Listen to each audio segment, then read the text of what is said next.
Welcome to tech PSC. ഒരു പുതിയ ക്ലാസ്സിലേക്ക് സ്വാഗതം. നമ്മൾ ഇന്ന് നോക്കുന്നത് Indian contract act. Indian contract ആക്ടിന്റെ എസെൻഷ്യൽസ് എന്തൊക്കെയാണ്, അതിന്റെ ആദ്യത്തേത് ഡെഫിനിഷൻ ക്ലോസ് സിലബസിലുണ്ട്. ഡെഫിനിഷൻ ക്ലോസിൽ വരുന്നത് എന്തൊക്കെയാണ്, ഒരു വാലിഡ് കോൺട്രാക്ടിന്റെ എസെൻഷ്യൽസ് എന്തൊക്കെയാണ്, കപ്പാസിറ്റി ഓഫ് പാർട്ടീസ് എന്തൊക്കെയാണ്, ഇത് ഇത്രയാണ് നമ്മൾ ഇന്നത്തെ ക്ലാസ്സിൽ ഡീൽ ചെയ്യാൻ പോകുന്നത്. അപ്പൊ നമുക്ക് നോക്കാം Indian contract act. Indian contract act enact ചെയ്യുന്നത് 1872 ഇമ്പോർട്ടന്റ് ആണ്. എന്നാണ് എനാക്ട് ചെയ്തത്, എന്നാണ് കോൺട്രാക്ട് ആക്ട് വന്നത് എന്ന് വരാം. സോ എനാക്ട് ചെയ്യുന്ന ഇയർ 1872 ആണ്. എന്ന് കെയിം ഇൻ ടു ഫോഴ്സ് ആയി എന്ന് ചോദിച്ചാൽ 1st സെപ്റ്റംബർ 1872 നമ്മുടെ കോൺട്രാക്ട് ആക്ട് നിലവിൽ വരുന്നത്. ഓക്കെ, അപ്പൊ 1872 1872 ലെജിസ്ലേഷൻ ആണ് ഇന്ത്യൻ കോൺട്രാക്ട് ആക്ട് എന്ന് പറയുന്നത്. അത് നിലവിൽ വരുന്നത് 1st സെപ്റ്റംബർ 1872 ഒറിജിനലി നമ്മുടെ കോൺട്രാക്ട് ആക്ടിൽ മൊത്തം 266 സെക്ഷൻസ് ഉണ്ടായിരുന്നു. 266 സെക്ഷൻസ്. എന്നാ പിന്നീട് 1930 1930-ലും 1932-ലും 1930-ലും 1932-ലും കുറച്ച് പോർഷൻസ് കട്ട് ഡൗൺ ചെയ്യുകയും പുതിയൊരു ആക്ട് ആക്കി മാറ്റുകയും ചെയ്തു. അതേതൊക്കെയാ നമുക്ക് നോക്കാം. സോ നമുക്ക് ആദ്യം കോൺട്രാക്ട് ആക്ടിന്റെ സ്ട്രക്ചർ എങ്ങനെയായിരുന്നു നോക്കാം. സെക്ഷൻ 1 തൊട്ട് സെക്ഷൻ 175 വരെ ജനറൽ പ്രൊവിഷൻസ് ആണ്. ജനറൽ പ്രൊവിഷൻസ്, ഈ ജനറൽ പ്രൊവിഷൻസ് ആണ് നമ്മുടെ കോൺട്രാക്ട് ആക്ടിന്റെ ഒരു ആത്മാവ് എന്ന് പറയുന്നത്. അതിലാണ് എന്തൊക്കെയാണ്, എങ്ങനെയൊക്കെ നമുക്കൊരു കോൺട്രാക്ട് ഉണ്ടാക്കാം, ആരൊക്കെയാണ് പാർട്ടീസ്, എന്തൊക്കെയാണ് പാർട്ടീസിന്റെ ക്വാളിഫിക്കേഷൻ, എപ്പോഴൊക്കെ കോൺട്രാക്ട് ആവില്ല, അങ്ങനെ എല്ലാം കോൺട്രാക്ടിനെ കുറിച്ചുള്ള ഒരു ബേസിക് ഐഡിയ, നമ്മുടെ കഥ, അതിന്റെ ഒരു ഫസ്റ്റ് ഹാഫ് എന്ന് പറയുന്നത്, ഏറ്റവും ഇമ്പോർട്ടന്റ് ആയിട്ടുള്ള പാർട്ട് എന്ന് പറയുന്നത് ആ ആദ്യത്തെ ജനറൽ പ്രൊവിഷൻസ് ആണ്, സെക്ഷൻ 1 to സെക്ഷൻ 75. അത് പഠിച്ച ഏകദേശം കോൺട്രാക്ടിനെ കുറിച്ചുള്ള എല്ലാ ഐഡിയ നമുക്ക് മനസ്സിലാവും. ഓക്കെ, അത് കഴിഞ്ഞിട്ട് സെക്ഷൻ 76 തൊട്ട് സെക്ഷൻ 123 വരെ സെയിൽ ഓഫ് ഗുഡ്സിനെ കുറിച്ചായിരുന്നു ഡീൽ ചെയ്തിരുന്നത്. ആ സെയിൽ ഓഫ് ഗുഡ്സിനെ കുറിച്ചുള്ള പോർഷൻ 1930-ൽ കട്ട് ഡൗൺ ചെയ്യുകയും അതിനൊരു പുതിയ ആക്ട് ആക്കി മാറ്റുകയും sales of goods act 1930 enact ചെയ്യുകയും ചെയ്തു. അപ്പൊ 1872-ല് നമ്മുടെ കോൺട്രാക്ട് ആക്ട് നിലവിൽ വന്ന സമയത്ത് 76 തൊട്ട് 123 വരെ ആയിരുന്നു സെയിൽസ് ഓഫ് ഗുഡ്സിനെ കുറിച്ച് പറഞ്ഞിരുന്നത്. എന്നാൽ 1930-ല് നമ്മുടെ കോൺട്രാക്ട് ആക്ടിന് ഈ 76 തൊട്ട് 123 വരെയുള്ള പോർഷൻസ് കട്ട് ഡൗൺ ചെയ്യുകയും എന്നിട്ട് പുതിയൊരു ആക്ട് ആക്കുകയും ചെയ്തു. അങ്ങനെ നിലവിൽ വന്ന ആക്ട് ആണ് ഇത്, സെയിൽസ് ഓഫ് ഗുഡ്സ് ആക്ട് 1930. സിലബസിലുണ്ട് സെയിൽസ് ഓഫ് ഗുഡ്സ് ആക്ട്. ഇനി വരുന്ന ക്ലാസ്സുകളിൽ നമ്മളത് പഠിക്കും. ഓക്കെ, അത് കഴിഞ്ഞിട്ട് സെക്ഷൻ 124 തൊട്ട് സെക്ഷൻ 147 വരെ ഇൻഡെമിനിറ്റി ആൻഡ് ഗ്യാരണ്ടിയെ കുറിച്ചാണ് പറയുന്നത്. ഇൻഡെമിനിറ്റി ആൻഡ് ഗ്യാരണ്ടി വളരെ ഇമ്പോർട്ടന്റ് ആയിട്ടുള്ള പോർഷൻ ആണ്, സിലബസിലുണ്ട് വിശദമായിട്ട്. ഏതാണ്ട് 1-2 ക്ലാസ് എടുത്ത് നമുക്ക് പഠിക്കാനുള്ള പോർഷൻ ആണ് ഇൻഡെമിനിറ്റി ആൻഡ് ഗ്യാരണ്ടി. വേറൊരു ക്ലാസ് നമ്മൾ പഠിക്കും. അത് കഴിഞ്ഞിട്ട് 148 തൊട്ട് 181 വരെ ബെയിൽമെന്റ് ആൻഡ് പ്ലെഡ്ജിനെ കുറിച്ചാണ് പറയുന്നത്. അത് നമ്മൾ പഠിക്കും, സിലബസിലുണ്ട് ബെയിൽമെന്റ് ആൻഡ് പ്ലെഡ്ജ്. അത് കഴിഞ്ഞിട്ട് 182 തൊട്ട് 238 വരെ ഏജൻസിയെ കുറിച്ചാണ് പറയുന്നത്. അത് നമ്മൾ പഠിക്കും. അത് ഏജൻസി എന്താണ്, ആരാണ് ഏജന്റ്, എന്താണ് ഏജന്റ് പ്രിൻസിപ്പൽ ആയിട്ടുള്ള റിലേഷൻ, ഇതെല്ലാം നമ്മൾ വിശദമായിട്ട് തന്നെ പഠിക്കും. അതിനുശേഷം വരുന്നതാണ് 239 തൊട്ട് 266 വരെ 239 തൊട്ട് 266 വരെയാണ് പാർട്ട്ണർഷിപ്പിനെ കുറിച്ച് പറഞ്ഞിരുന്നത്. സോ പാർട്ട്ണർഷിപ്പിനെ കുറിച്ച് പറഞ്ഞിരുന്ന ആ ഒരു പോർഷൻ നമ്മൾ കട്ട് ഡൗൺ ചെയ്യുകയും പാർട്ട്ണർഷിപ്പ് ആക്ട് 1932 പിന്നീട് എനാക്ട് ചെയ്യുകയും ചെയ്തു. ഓക്കെ, അപ്പൊ ഇതാണൊരു ബേസിക് ഐഡിയ. നമ്മളെ കോൺട്രാക്ട് ആക്ട് എങ്ങനെയായിരുന്നു, എങ്ങനെ വന്നു എന്നൊക്കെയുള്ള ഒരു ഐഡിയ ആണ് ഇപ്പൊ ഞാൻ പറഞ്ഞത്. ഇതിൽ നിങ്ങൾ ഓർക്കേണ്ട പോയിന്റ്സ്, ഇന്ത്യൻ കോൺട്രാക്ട് ആക്ട് നിലവിൽ വന്നത് 1872-ലാണ്. എന്ന് കെയിം ഇൻ ടു ഫോഴ്സ്, എന്ന് തൊട്ടാണ് അത് നമുക്ക് ആപ്ലിക്കബിൾ ആയി തുടങ്ങിയത് എന്ന് ചോദിച്ചാൽ 1st സെപ്റ്റംബർ 1872. അതായത് നമുക്ക് സ്വാതന്ത്ര്യം കിട്ടുന്നതിന് മുൻപുള്ള ഒരു ആക്ട് ആണ് ഇത്, നമ്മുടെ കോൺട്രാക്ട് ആക്ട് എന്ന് പറയുന്നത്. ഒറിജിനലി കോൺട്രാക്ട് ആക്ട് നിലവിൽ വന്നപ്പോൾ മൊത്തം 266 സെക്ഷൻസ് ഉണ്ടായിരുന്നു. ചില സെക്ഷൻസ് നമ്മൾ സ്റ്റക്ക് ഡൗൺ ചെയ്ത് പുതിയ 2 ആക്ട് നമ്മളെ കോൺട്രാക്ട് ആക്ടിൽ നിന്ന് ഉണ്ടായിട്ടുണ്ട്. സോ ആദ്യം ഇതെല്ലാം കോൺട്രാക്ട് ആക്ട് ആയിരുന്നു, 2 കുട്ടി ആക്ടുകൾ അതിൽ നിന്ന് വന്നു. അത് ഏതൊക്കെയാണ്, ഒന്ന് സെയിൽസ് ഓഫ് ഗുഡ്സ് ആക്ട് ആണ്, സെയിൽസ് ഓഫ് ഗുഡ്സ് ആക്ട് 1930, അതേപോലെ പാർട്ട്ണർഷിപ്പ് ആക്ട് ഓഫ് 1932. 76 തൊട്ട് 123 വരെയുള്ള പോർഷൻ കോൺട്രാക്ട് ആക്ടിൽ നിന്ന് കട്ട് ചെയ്താണ് സെയിൽസ് ഓഫ് ഗുഡ്സ് ആക്ട് എന്ന് പറയുന്ന പുതിയ ആക്ട് വന്നത്. അതേപോലെ 182 തൊട്ട് 266 വരെയുള്ള പോർഷൻ കട്ട് ഡൗൺ ചെയ്ത് പാർട്ട്ണർഷിപ്പ് ആക്ട് 1932 വന്നു. സോ ഇതാണ് നമ്മുടെ കോൺട്രാക്ട് ആക്ടിനെ കുറിച്ചുള്ള ഒരു ബേസിക് ഐഡിയ. ഇനി നമുക്ക് നോക്കാം എന്താണ് കോൺട്രാക്ട്, എന്താണ് എഗ്രിമെന്റ്, എങ്ങനെ കോൺട്രാക്ട് ആവും എന്നൊക്കെയാണ് നോക്കാൻ പോകുന്നത്. സോ അതിനു മുൻപ് ഈ ഒരു സ്റ്റേറ്റ്മെന്റ് ഓർത്ത് വെക്കുക, all contracts are agreement but all agreements are not contract. നമ്മൾ LLB ഒക്കെ പഠിക്കുന്ന സമയത്താണെങ്കിൽ ഒരു എസ് ആണല്ലേ, 10 മാർക്കിന്റെ എസ് ആയിട്ടൊക്കെ വരുന്ന ഒരു ക്വസ്റ്റ്യൻ ആണ്. All contracts are agreements but all agreements are not contract. ഈ ക്ലാസ് തീരുമ്പോൾ എന്താണ് ഈ സ്റ്റേറ്റ്മെന്റ്, എങ്ങനെയാണ് ഈ സ്റ്റേറ്റ്മെന്റ് വന്നത്, എന്താണ് അതിന്റെ അർത്ഥം എന്നൊക്കെ നമുക്ക് മനസ്സിലാവും. ഓക്കെ, ലോ എന്നുള്ള കോൺസെപ്റ്റ് വിടും, കോൺട്രാക്ട് ആക്ട് വിടും, എല്ലാം വിടും. ആലോചിച്ച് നോക്ക്, നമ്മുടെ ഡെയിലി ലൈഫിൽ എത്രയോ കോൺട്രാക്റ്റുകളിൽ നമ്മൾ ഡെയിലി ഇൻവോൾവ് ആവുന്നുണ്ട്. ഫോർ എക്സാമ്പിൾ, നിങ്ങൾ രാവിലെ എണീറ്റിട്ട് ഒരു ദിവസം ഉറങ്ങുന്നത് വരെയുള്ള ടൈമിൽ എത്രയോ കോൺട്രാക്റ്റിലൂടെ നമ്മൾ കടന്നു പോകുന്നുണ്ട് നോക്ക്. ഫോർ എക്സാമ്പിൾ, രാവിലെ ന്യൂസ് പേപ്പർ ഇടാൻ ഒരാൾ നമ്മളെ വീട്ടിൽ വരുന്നു, അല്ലെങ്കിൽ പാൽക്കാരൻ വരുന്നു. അങ്ങനെയൊക്കെ നമ്മൾ ആ ഓരോ സാഹചര്യങ്ങൾ, അല്ലെങ്കിൽ കടയിൽ പോയി ഒരു സാധനം മേടിക്കുന്നു, ഇപ്പോഴൊക്കെ നമ്മൾ അറിയാതെ നമ്മൾ ഇൻവോളണ്ടറി ആയിട്ട് ഓരോ കോൺട്രാക്റ്റിൽ ഏർപ്പെട്ടുകൊണ്ടിരിക്കുകയാണ് അല്ലെ. അപ്പോ ഡെയിലി ബേസിസിൽ, എല്ലാവരുടെയും ജീവിതത്തിൽ ഡെയിലി ബേസിസിൽ നമ്മൾ ഇൻവോൾവ് ആകുന്നുണ്ട് പലതരത്തിലുള്ള കോൺട്രാക്റ്റിൽ. സോ നമ്മുടെ ലീഗൽ സബ്ജക്ട്സിൽ, ലോ സബ്ജക്ട്സിൽ നമുക്ക് ഏറ്റവും കൂടുതൽ റിലേറ്റ് ചെയ്യാൻ പറ്റുന്ന ഒരു കോൺസെപ്റ്റ് ആണ്, അല്ലെങ്കിൽ ഒരു ആക്ട് ആണ് കോൺട്രാക്ട് ആക്ട് എന്ന് പറഞ്ഞാൽ. ചിലപ്പോൾ നമ്മൾ എല്ലാ ദിവസവും നമ്മുടെ ലൈഫിൽ ഒരിക്കൽ പോലെ ഒരു മർഡർ നേരെ കണ്ടു എന്ന് വരില്ല. അപ്പോ മർഡർ, ഡെക്കോയിറ്റി, ഇതൊന്നും നമ്മൾ നേരിട്ട് കണ്ടിട്ടുണ്ട് എന്ന് വരില്ല, എക്സ്പീരിയൻസ് ചെയ്തിട്ടുണ്ട് എന്ന് വരില്ല. അല്ലെങ്കിൽ നമ്മളെ റൈറ്റ്സ് വയലേറ്റ് ചെയ്ത്, കോൺസ്റ്റിറ്റ്യൂഷൻ തന്നെ എടുത്താൽ ഇക്വാലിറ്റി, ഇപ്പൊ എന്റെ റൈറ്റ് ടു ഇക്വാലിറ്റി എന്ന് പറയുന്ന ആ ഒരു കോൺസെപ്റ്റ് എനിക്ക് വയലേറ്റ് ആയി. ഇതൊക്കെ നമുക്ക് ഡെയിലി എക്സ്പീരിയൻസ് ചെയ്യാൻ പറ്റിയെന്ന് വരില്ല, ചിലപ്പോൾ എക്സ്പീരിയൻസ് ചെയ്താൽ തന്നെ നമുക്ക് അറിയാൻ പറ്റിയെന്ന് വരില്ല. എന്നാൽ കോൺട്രാക്ട് ആക്ടിന്റെ കഥ അങ്ങനെയല്ല. മിക്കപ്പോഴും നമ്മുടെ ലൈഫിൽ പലതരത്തിലുള്ള കോൺട്രാക്റ്റും അല്ലെങ്കിൽ പലതരത്തിലുള്ള കോൺട്രാക്റ്റിലൂടെ നമ്മൾ കടന്നു പോകുന്നുണ്ട്.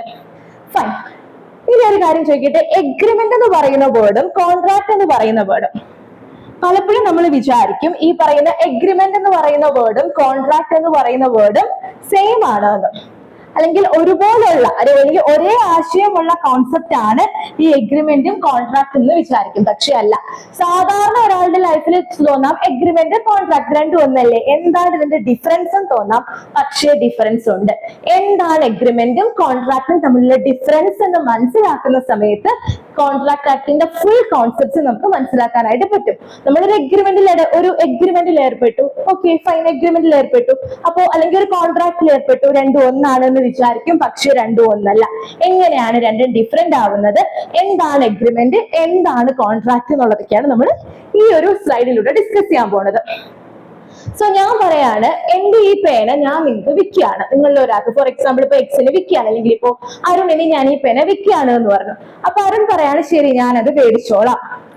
അപ്പോ ഞാൻ എന്റെ പേന നിങ്ങൾക്ക് വിൽക്കുകയാണ് എന്ന് പറഞ്ഞ് ഞാൻ മുന്നോട്ട് വെച്ച ആ കോൺസെപ്റ്റിനെ പറയുന്ന പേരാണ് പ്രപ്പോസൽ. ആ കോൺസെപ്റ്റിനെ പറയുന്ന പേരാണ് പ്രപ്പോസൽ. നോക്കാം,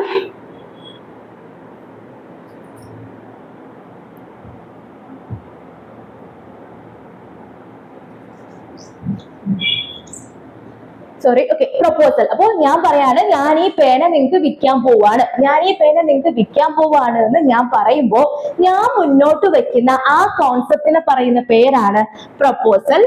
പ്രപ്പോസൽ എന്നും പറയും, അതേപോലെ ഓഫർ എന്നും പറയും. രണ്ടും സൈമൾട്ടേനിയസ്ലി യൂസ് ചെയ്യുന്ന വാക്കാണ് പ്രപ്പോസലും ഓഫറും. ഓക്കെ, ഒരു മിനിറ്റ്, ഇവിടെ പ്രപ്പോസൽ ഓർ ഓഫർ, പ്രപ്പോസൽ ആവാം അല്ലെങ്കിൽ ഓഫർ എന്നും പറയും.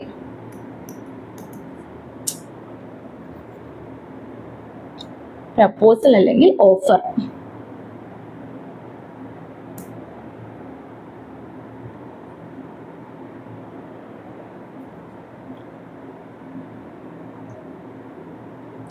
പ്രപ്പോസൽ അല്ലെങ്കിൽ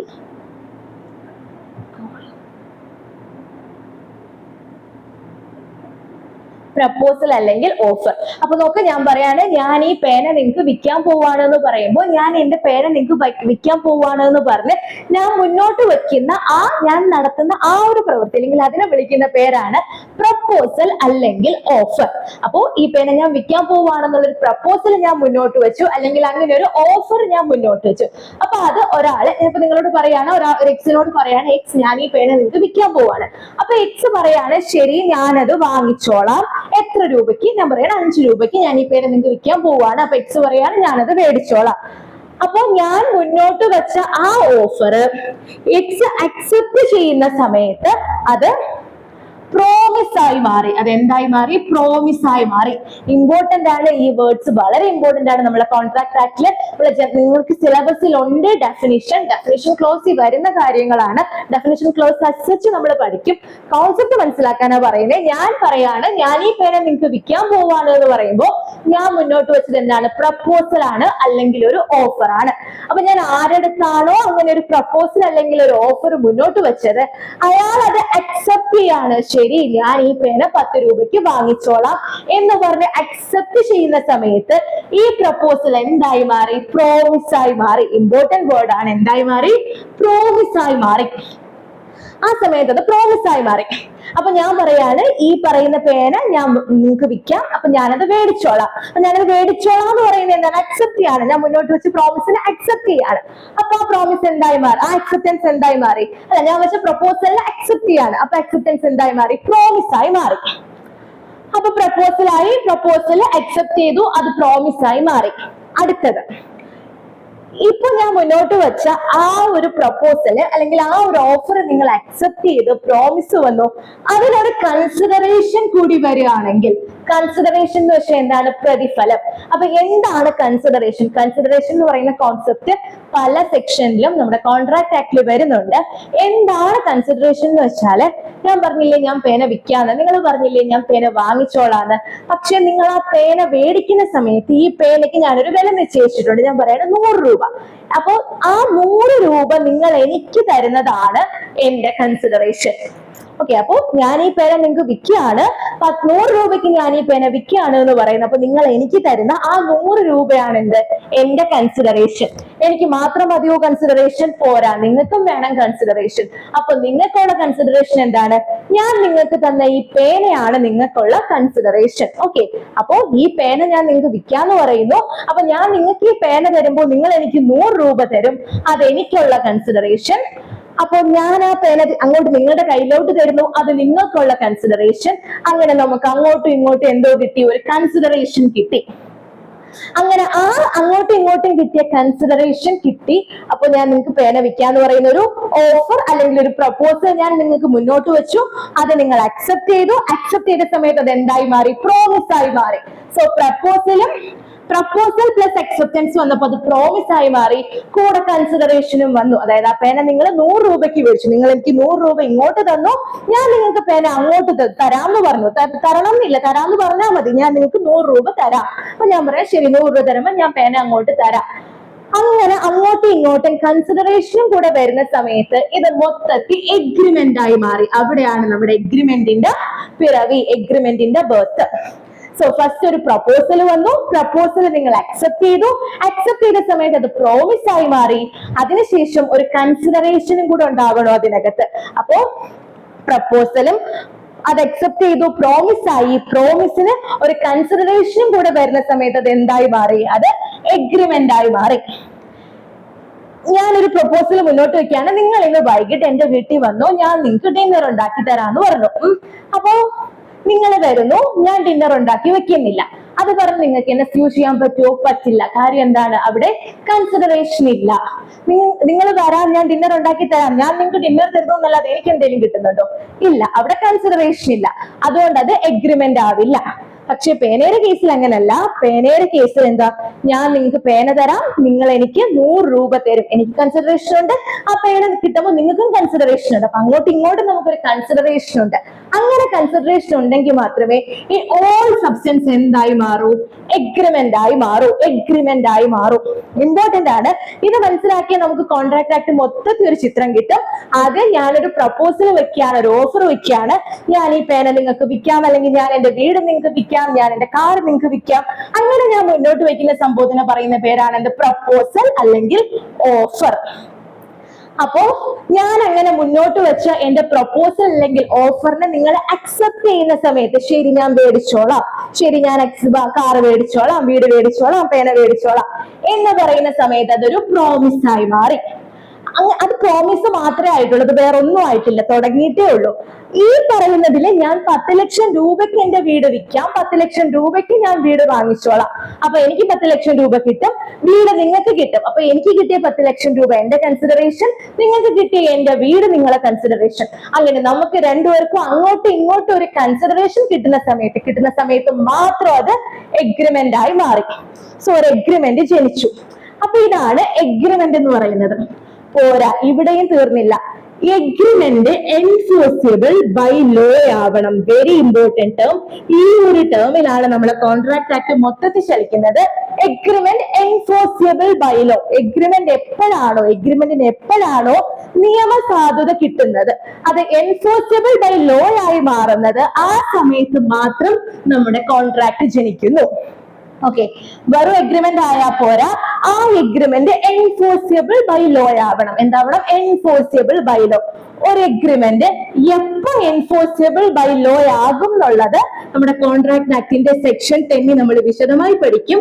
അപ്പോൾ സെക്ഷൻ 10 പറയുന്ന കുറെ ഘടകങ്ങളുണ്ട്. ഇങ്ങനെ വന്ന എഗ്രിമെന്റിൽ കുറച്ചധികം കാര്യങ്ങളും കൂടി ഫുൾഫിൽ ചെയ്യണമെന്ന് എക്സ്പ്രസ് ആയിട്ട് സെക്ഷൻ 10 കോൺട്രാക്ട് ആക്ട് പറയുന്നുണ്ട്.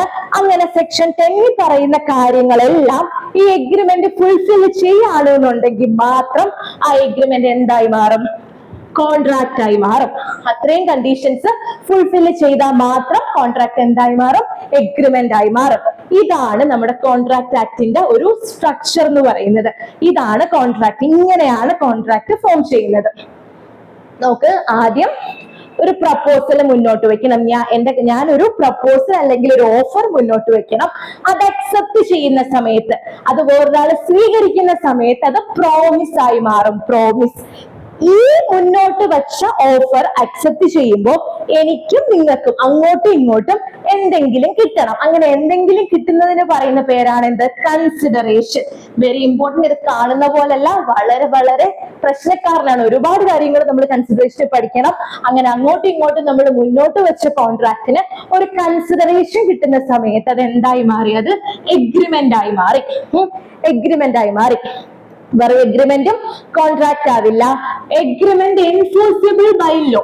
നിയമസാധുതയുള്ള എഗ്രിമെന്റ് മാത്രമേ എന്താവത്തുള്ളൂ? കോൺട്രാക്ട് ആവത്തുള്ളൂ. അപ്പോ നോക്ക്, ഇവിടം വരെ, അതാണ് നമ്മൾ നേരത്തെ പറഞ്ഞില്ലേ, ഓൾ കോൺട്രാക്ട്സ് ആർ എഗ്രിമെന്റ്സ്. കാരണം എഗ്രിമെന്റിന് എൻഫോഴ്സിബിൾ ബൈ ലോ കിട്ടുമ്പോൾ അതെന്താവും? കോൺട്രാക്ട് ആവും. പക്ഷെ എല്ലാ കോൺട്രാക്റ്റും എന്തല്ല? എഗ്രിമെന്റ്സ്. എല്ലാ കോൺട്രാക്റ്റും എഗ്രിമെന്റ് ആണ്, പക്ഷെ എല്ലാ എഗ്രിമെന്റും കോൺട്രാക്റ്റുകളല്ല. ഇവിടെ വരെയുള്ള സംഭവം എല്ലാം ഓക്കെ. ഞാനൊരു പ്രപ്പോസൽ വെച്ചു, ഓക്കെ, നിങ്ങൾ അത് അക്സെപ്റ്റ് ചെയ്തു, ഓക്കെ, അപ്പൊ അത് പ്രോമിസ് ആയി, നമുക്ക് അങ്ങോട്ടും ഇങ്ങോട്ടും കൺസിഡറേഷനും ഉണ്ട്. പക്ഷേ അതിന് നിയമസാധുത ഇല്ലെങ്കിൽ, എപ്പോ നിയമസാധുത വരും എന്ന് നമ്മൾ സെക്ഷൻ 10 പഠിക്കും. അതിന് നിയമസാധുത ഇല്ലാന്നുണ്ടെങ്കിൽ ആ എഗ്രിമെന്റ് എന്താവില്ല? കോൺട്രാക്ട് ആവില്ല. സോ എല്ലാ എഗ്രിമെന്റ്സും കോൺട്രാക്ട് അല്ല, പക്ഷെ എല്ലാ കോൺട്രാക്റ്റും എഗ്രിമെന്റ് ആണ്. ഇത്രയും വഴി കടന്ന് മാത്രമേ കോൺട്രാക്റ്റിന് എത്താൻ പറ്റൂ. പക്ഷേ ഈ കോൺട്രാക്ട് ആകണം എന്നുണ്ടെങ്കിൽ ഈ എൻഫോഴ്സിബിൾ ബൈ ലോ വേണം. എൻഫോഴ്സിബിൾ ബൈ ലോ ഉള്ള ഒരു, അല്ലെങ്കിൽ എൻഫോഴ്സിബിൾ ബൈ ലോ എന്ന് പറയുന്ന ഒരു കോൺസെപ്റ്റ് ഇല്ല എന്നുണ്ടെങ്കിൽ അത് എഗ്രിമെന്റ് മാത്രമായി നിൽക്കും, അത് കോൺട്രാക്ട് ആവില്ല. കോൺട്രാക്ട് ആയില്ലെങ്കിൽ എന്താ പ്രശ്നം? കോൺട്രാക്ട് ആയില്ലെങ്കിൽ നമുക്ക് കോടതിയിൽ പോയി നമ്മുടെ പരിഹാരം തേടാനായിട്ട് പറ്റില്ല. നമുക്ക് ഒരു കോൺട്രാക്റ്റിൽ ഞാനും നിങ്ങളും കൂടി എൻ്റർ ചെയ്തു, എന്നിട്ട് കോൺട്രാക്ട് ഞാൻ പെർഫോം ചെയ്യുന്നില്ല അല്ലെങ്കിൽ നിങ്ങൾ പെർഫോം ചെയ്യുന്നില്ല എന്നുണ്ടെങ്കിൽ കോടതിയിൽ പോയാൽ നമുക്ക് ഡാമേജസ് കിട്ടും. അല്ലെങ്കിൽ കോടതി സ്പെസിഫിക് പെർഫോമൻസ് പറയും, നിങ്ങൾ പെർഫോം ചെയ്യണം. അത് ചെയ്യാത്ത ആളുടെ അടുത്ത് പറയും, ഞാനാണ് നിങ്ങൾ എനിക്ക് പൈസ തന്നു, ഞാൻ നിങ്ങൾക്ക് വീട് തരുന്നില്ല, അല്ലെങ്കിൽ നിങ്ങൾ പൈസയും കൊണ്ടുവരുമ്പോൾ ഞാൻ വീട് തരുന്നില്ല എന്ന് പറഞ്ഞാൽ കോടതി ഒന്നി എന്നോട് മര്യാദയ്ക്ക് വീട് കൊടുക്കുമെന്ന് പറയും, അല്ലാന്നുണ്ടെങ്കിൽ നിനക്ക് അയാൾക്കുണ്ടായ നഷ്ടം കൊടുക്കുമെന്ന് പറയും. അപ്പോ ഒരു ഇത്രയും കാര്യങ്ങളിലൂടെ കടന്ന് ഇതൊരു കോൺട്രാക്ട് ആയാൽ മാത്രമേ നമുക്ക് കോടതിയിൽ എൻഫോഴ്സിബിൾ ചെയ്യാനായിട്ട് പറ്റൂ. സോ അങ്ങനെ കോൺട്രാക്ട് ആവണം എന്നുണ്ടെങ്കിൽ എൻഫോഴ്സിബിൾ ബൈ ലോ ആകണം. അപ്പൊ നമ്മൾ ഇന്ന് പഠിക്കാൻ പോകുന്നത് ഏതെല്ലാം സാഹചര്യത്തിൽ ഒരു എഗ്രിമെന്റ് എൻഫോഴ്സിബിൾ ബൈ ലോ എന്ന് പറയുന്ന ആ വലിയ ഘട്ടം കടന്ന് കോൺട്രാക്റ്റിലോട്ട് എത്തും. ഓക്കെ, ക്ലിയർ ആണെന്ന് വിചാരിക്കുന്നു. ഒന്നുമില്ല, വളരെ ചുരുക്കി പറഞ്ഞാൽ ഞാനൊരു പ്രപ്പോസൽ മുന്നോട്ട് വെക്കുന്നു. ആ പ്രപ്പോസൽ അക്സെപ്റ്റ് ചെയ്യുന്ന സമയത്ത് അത് പ്രോമിസ് ആയി മാറുന്നു. ചോദിക്കും, proposal plus acceptance equal to what എന്ന് ചോദിച്ചാൽ പ്രോമിസ്.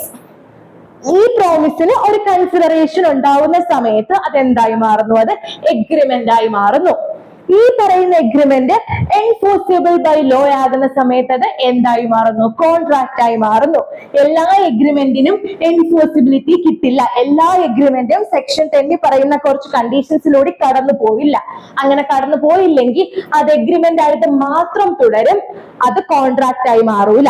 അതുകൊണ്ടാണ് പറഞ്ഞത് എല്ലാ എഗ്രിമെന്റ്സും കോൺട്രാക്ട് അല്ല, പക്ഷെ എല്ലാ കോൺട്രാക്റ്റും എഗ്രിമെന്റ് ആണ്. കാരണം ഒരു എഗ്രിമെന്റ് ആയി അത് എൻഫോഴ്സിബിൾ ബൈ ലോ ചെയ്ത് മാത്രമേ എന്തായി മാറൂ? കോൺട്രാക്ട് ആയി മാറത്തുള്ളൂ. ഓക്കെ, ഇതാണ് നമ്മുടെ കോൺട്രാക്ട് ആക്ടിന്റെ ഒരു ബേസ് എന്ന് പറയുന്നത്. എങ്ങനെയാണ് ഒരു കോൺട്രാക്ട് ഉണ്ടാവുന്നത് എന്ന് പറയുന്നത്. സോ ഇതിൽ നമ്മൾ ഇന്ന് കോൺസെൻട്രേറ്റ് ചെയ്യാൻ പോകുന്നത് എൻഫോഴ്സിബിൾ ബൈ ലോ. എപ്പോഴൊരു എഗ്രിമെന്റിന് ലോയുടെ എൻഫോഴ്സിബിലിറ്റി കിട്ടുന്നു, അങ്ങനെ അതെങ്ങനെ കോൺട്രാക്ട് ആയി മാറുന്നു. ഓക്കെ, ഇതാണ് നമ്മുടെ കോൺട്രാക്ട് ജനിക്കുന്ന പാർട്ട്. അപ്പൊ നമ്മൾ സെക്ഷൻ 10 പോണതിന് മുമ്പ് നമ്മുടെ ആക്ടിൽ ഇത് ഓരോന്നും ഡിഫൈൻ ചെയ്യുന്നുണ്ട്. എന്താണ് പ്രപ്പോസൽ എന്ന് ഡിഫൈൻ ചെയ്യുന്നുണ്ട്, എന്താണ് പ്രോമിസ് എന്ന് ഡിഫൈൻ ചെയ്യുന്നുണ്ട്, എന്താണ് കൺസിഡറേഷൻ എന്ന് ഡിഫൈൻ ചെയ്യുന്നുണ്ട്, എന്താണ് എഗ്രിമെന്റ് എന്ന് ഡിഫൈൻ ചെയ്യുന്നുണ്ട്, എന്താണ് കോൺട്രാക്ട് എന്ന് ഡിഫൈൻ ചെയ്യുന്നുണ്ട്. ആ ഡെഫിനിഷൻസിലോട്ടാണ് നമ്മൾ പോകാൻ പോകുന്നത്. ആ ഡെഫിനിഷൻ വായിക്കുമ്പോൾ നിങ്ങൾക്ക് എളുപ്പം മനസ്സിലാവും. കാരണം നിങ്ങൾക്ക് അറിയാം എങ്ങനെ കോൺട്രാക്ട് ജനിക്കുന്നു. പ്രപ്പോസൽ എന്ന് പറഞ്ഞാൽ എന്താണെന്ന് അറിയാം. ഞാൻ മുന്നോട്ട് വെക്കുകയാണ്, ഞാൻ എന്റെ വീട് വിൽക്കാൻ പോവാണ് എന്ന് പറഞ്ഞ് മുന്നോട്ട് വെക്കുന്ന ആ ഒരു കോൺസെപ്റ്റിന് പറയുന്ന പേരാണ് എന്ത്? പ്രപ്പോസൽ അല്ലെങ്കിൽ ഓഫർ. അത് നിങ്ങൾ അക്സെപ്റ്റ് ചെയ്തു, ഓക്കെ ഞാൻ മേടിച്ചോളാം എന്ന് പറയുമ്പോൾ അത് എന്തായി മാറി? പ്രോമിസ് ആയി മാറി. അങ്ങനെ പ്രോമിസില് എനിക്ക് കിട്ടുന്ന 1000 രൂപ എന്റെ കൺസിഡറേഷൻ, ഞാൻ നിങ്ങൾക്ക് തരുന്ന വീട് നിങ്ങളുടെ കൺസിഡറേഷൻ. അങ്ങനെ അങ്ങോട്ടും ഇങ്ങോട്ടും കൺസിഡറേഷൻ വരുമ്പോൾ അത് എഗ്രിമെന്റ് ആയി മാറി. ആ എഗ്രിമെന്റ് എൻഫോഴ്സിബിൾ ബൈ ലോ, ലോയിൽ എൻഫോഴ്സിബിൾ ആണെന്നുണ്ടെങ്കിൽ സെക്ഷൻ 10 പറയുന്ന കണ്ടീഷൻസിലൂടെ കടന്നു പോവുകയാണെന്നുണ്ടെങ്കിൽ അത് കോൺട്രാക്ട് ആയി മാറി. ഓക്കെ, അടുത്തതിലോട്ട് പോവാം. നമ്മൾ ഓരോ ഡെഫിനിഷൻസ് ആയിട്ട് നോക്കുകയാണ്. നമ്മൾ നേരത്തെ പറഞ്ഞ ഈ ഓരോന്നിനെയും ഡിഫൈൻ ചെയ്യുന്നുണ്ട്. ആ ഡെഫിനിഷൻസ് എന്തുവാന്നാണ് ഇനി നോക്കുന്നത്.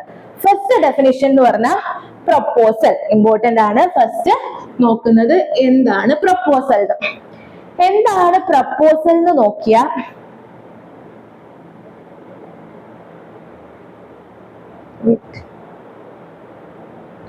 എന്താണ് പ്രപ്പോസൽ? എന്താണ് പ്രപ്പോസൽ എന്ന് പറയുന്നതാണ് സെക്ഷൻ 2A. സെക്ഷൻ 2A പറയുന്നുണ്ട് എന്താണ് പ്രപ്പോസൽ. സെക്ഷൻ 2A പറയുന്നു എന്താണ് പ്രപ്പോസൽ. അപ്പോ പ്രപ്പോസൽ എന്തുവെന്ന് ഞാൻ പറഞ്ഞു. ഞാൻ ഒരു ഈ പേനയുടെ കാര്യം ആലോചിച്ച് നോക്ക്. ഞാൻ ഈ പേന വിൽക്കാന്ന് നിങ്ങളോട് പറയുന്നു. അപ്പോ എന്താ? ഓക്കെ, അങ്ങനെ ഞാൻ ഈ പേന വിൽക്കാം എന്ന് പറയുന്നു. അപ്പൊ അങ്ങനെ ഞാൻ ഈ പേന വിൽക്കാം എന്ന് നിങ്ങളോട് പറയുമ്പോൾ എനിക്കൊരു ഉദ്ദേശമുണ്ട്. എന്താ? നിങ്ങൾ അത് വാങ്ങിക്കാം എന്ന് പറയണം എന്ന ഉദ്ദേശത്തോടു കൂടി ഞാൻ പറയുകയാണ് ഞാൻ ഈ പേന വിൽക്കാന്ന്. അപ്പൊ അങ്ങനെ ഞാൻ മുന്നോട്ട് വെക്കുന്ന കാര്യമാണ് പ്രപ്പോസൽ അല്ലെങ്കിൽ ഓഫർ എന്ന് നമ്മൾ പറഞ്ഞു. ആ പ്രപ്പോസൽ അല്ലെങ്കിൽ ആ ഓഫറിനെയാണ് സെക്ഷൻ 2A ഡിഫൈൻ ചെയ്യുന്നത്. അപ്പൊ സെക്ഷൻ 2A പറയുന്നു when one person, ഒരു പേഴ്സൺ സിഗ്നിഫൈസ് ടു അനദർ, മറ്റൊരാളോട് പറയുകയാണ്, സിഗ്നിഫൈ ചെയ്യാണ് എന്ത്? His willingness to do or to abstain from doing anything. So when one person, ഞാൻ signifies to another, ഞാൻ നിങ്ങളോട് signifies to another എന്ന് പറഞ്ഞാൽ ഞാൻ നിങ്ങളോട് പറയുകയാണ് എന്ത്? willingness to do, ഒരു കാര്യം ചെയ്യാനുള്ള എന്റെ willingness. ഇവിടെ എന്ത് കാര്യം ചെയ്യാനാണ്? എന്റെ പേന നിങ്ങൾക്ക് വിൽക്കാനുള്ള willingness. or abstain from doing anything. abstain from doing anything എന്ന് ചോദിച്ചാൽ എന്ന് പറഞ്ഞാൽ എന്തുവാന്ന് വെച്ചാൽ ഒരു കാര്യം ചെയ്യാതിരിക്കാനും ആവാം. ഫോർ എക്സാമ്പിൾ, ഇപ്പോ നിങ്ങളുടെ വീട്ടിൽ ഇന്നൊരു പാർട്ടി നടക്കുകയാണ്. അപ്പൊ ഞാൻ ഇവിടെ ഒരു വെൽഡിംഗ് വർക്ക്ഷോപ്പ് നടത്താന്ന് കരുതിക്കോ. അപ്പോ ഞാൻ വന്നിട്ട് നിങ്ങളോട് പറയാണ്, നിങ്ങൾ ഇന്ന് ഇവിടെ വെൽഡിംഗ് വർക്ക്ഷോപ്പിലെ പണി ചെയ്യാതിരിക്കുകയാണ് എന്നുണ്ടെങ്കിൽ, അല്ലെങ്കിൽ നിങ്ങൾ ഇന്ന് ഇവിടെ വെൽഡ് ചെയ്യാതിരിക്കുകയാണ് എന്നുണ്ടെങ്കിൽ, ആ സൗണ്ട് ഉണ്ടാക്കാതിരിക്കുകയാണ് എന്നുണ്ടെങ്കിൽ ഞാൻ നിങ്ങൾക്ക് 1000 രൂപ തരാം. അപ്പോ എന്താണ്? നിങ്ങൾ ഒരു കാര്യം ചെയ്യാതിരിക്കാനാണ് ഞാൻ നിങ്ങൾക്ക് പൈസ തരുന്നത്. അതാണ് അബ്സ്റ്റെയിൻ ഫ്രം ഡൂയിങ് സംതിങ്, ഒരെണ്ണം ചെയ്യുന്നതിൽ നിന്ന് പ്രിവെന്റ് ചെയ്യാം. ഓക്കെ, അതാ. അപ്പൊ നോക്ക്, ഞാനൊരു നിങ്ങളോട് പറയാണ് ഞാനൊരു കാര്യം ചെയ്യാന്ന്. ഞാനൊരു കാര്യം ചെയ്യാം.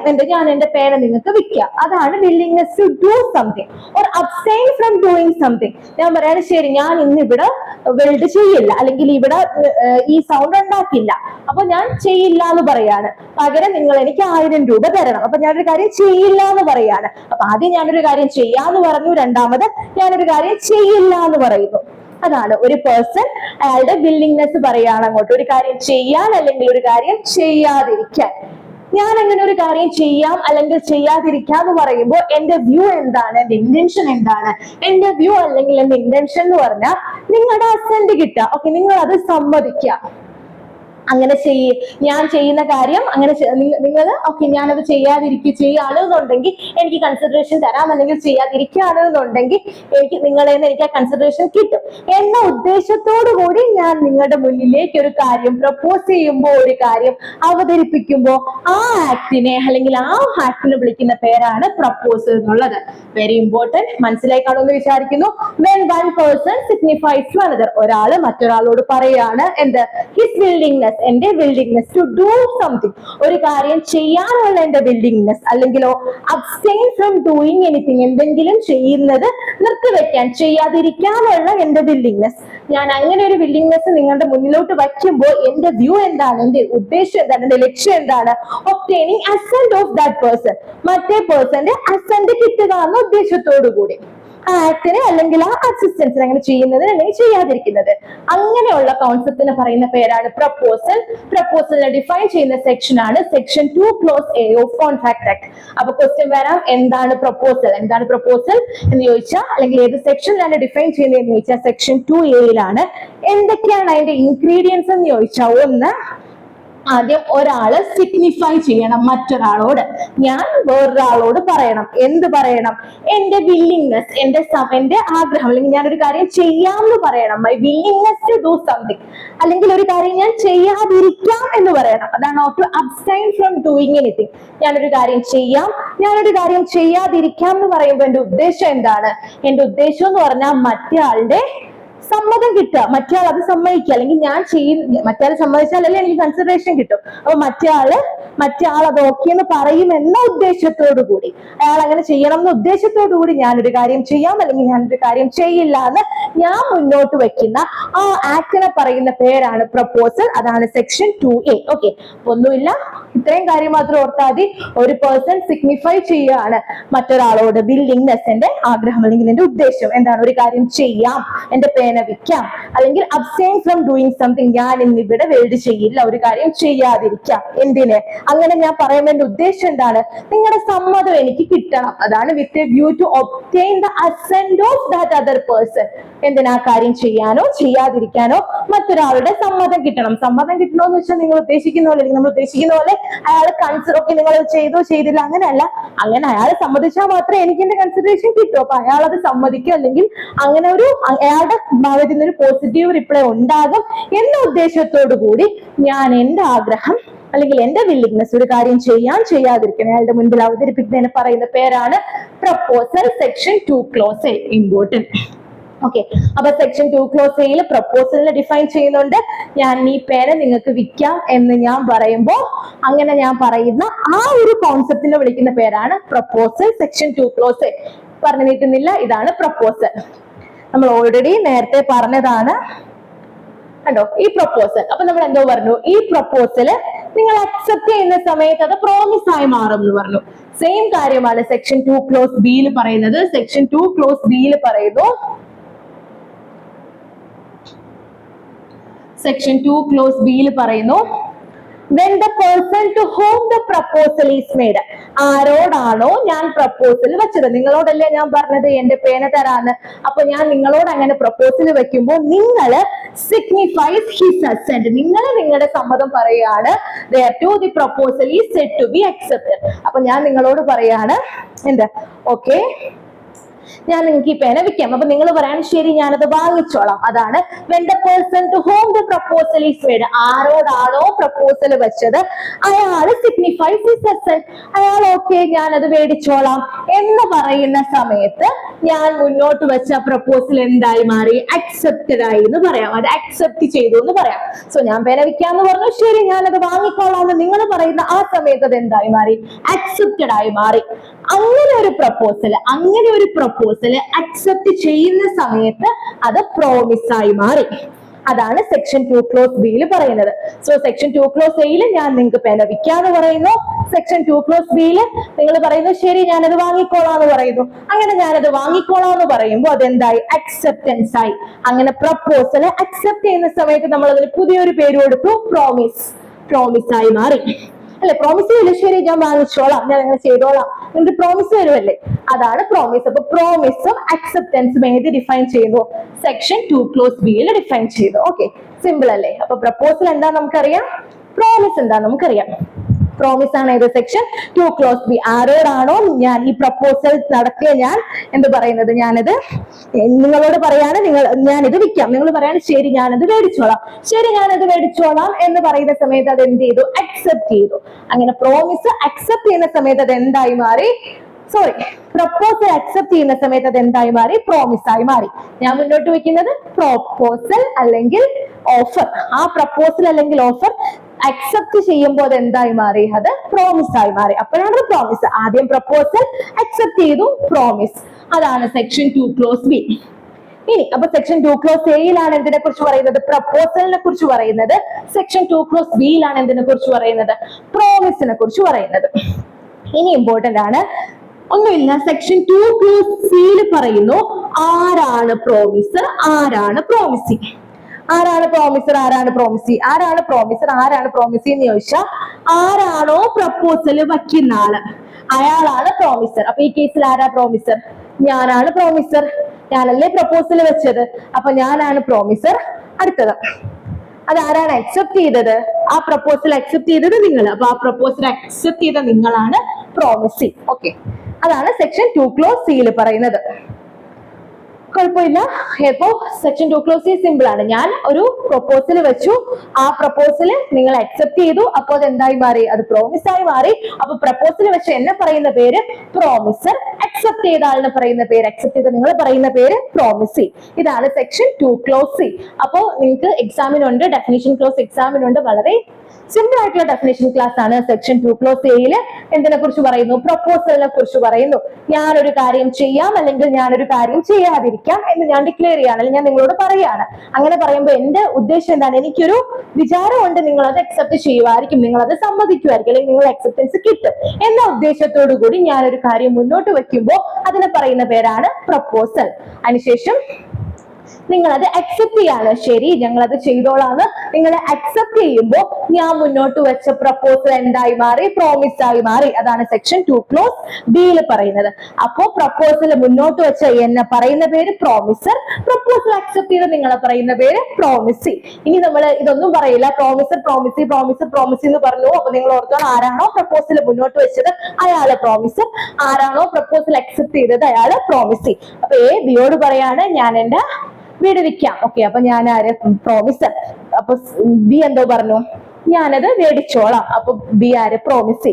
ഇതാണ് section 2 close A, section 2 close B, section 2 close C. അടുത്തത് നമ്മൾ പറഞ്ഞതാണ് കൺസിഡറേഷൻ.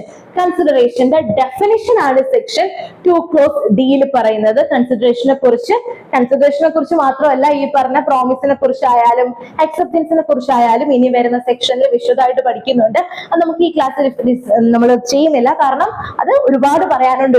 എപ്പോ ഒരു പ്രപ്പോസൽ അക്സെപ്റ്റ് ചെയ്തു എന്ന് പറയും, എപ്പോ ഒരു പ്രപ്പോസൽ റിവോക്ക് ചെയ്തു എന്ന് പറയും, അങ്ങനെ കുറെ കാര്യങ്ങളുണ്ട്. അത് വേറൊരു ക്ലാസ്സിൽ നമ്മൾ നോക്കും. അപ്പൊ ഇപ്പൊ നമ്മൾ ഡെഫിനിഷൻ ക്ലാസ് നോക്കിക്കൊണ്ടിരിക്കുന്നത്. അതിനകത്ത് കൺസിഡറേഷൻ ഏതാണ്? Section 2 close D.